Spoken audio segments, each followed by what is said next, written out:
The most insidious harm in the mother-daughter relationship often isn't physical abuse or verbal degradation, but the daughter's prolonged absorption of her mother's negative emotions. Because daughters tend to be more empathetic, they naturally become the emotional outlet for their mothers.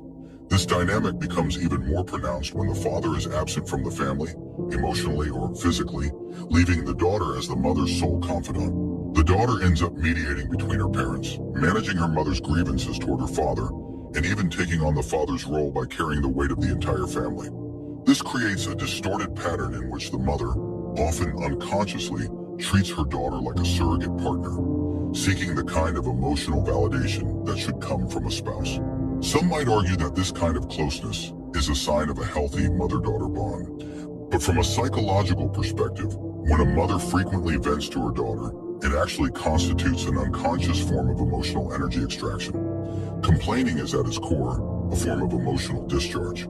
It's meant to elicit sympathy, validate one's struggles, and offer psychological relief. What the mother doesn't realize is that these seemingly harmless expressions can be deeply damaging to her daughter.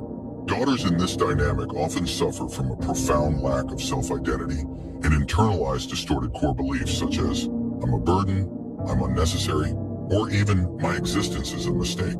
That's because they grow up conditioned to absorb their mother's pain. They feel sorrow for their mother while also drowning in guilt, believing, if it weren't for me, she wouldn't be suffering so much.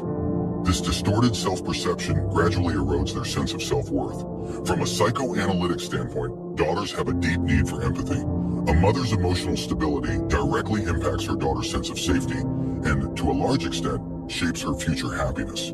If a mother transfers her emotional burdens onto her child from a young age, the daughter will unconsciously adopt the role of emotional caretaker. Her own feelings get suppressed, and in adulthood, she may desperately seek emotional compensation from others.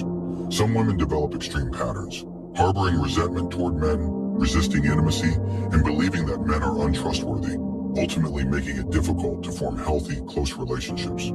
Others may become complainers themselves, unconsciously reenacting their mother's life script. If you're a mother, I sincerely urge you not to offload your pain onto your daughter. She's just a child. She neither has the capacity nor the responsibility to carry your emotional burdens.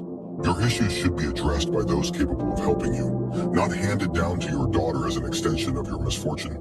And if you're a daughter who grew up absorbing your mother's sorrow, please remember this. We can feel compassion for our mothers, but we are not meant to internalize their pain. Internalizing their pain means repeating it.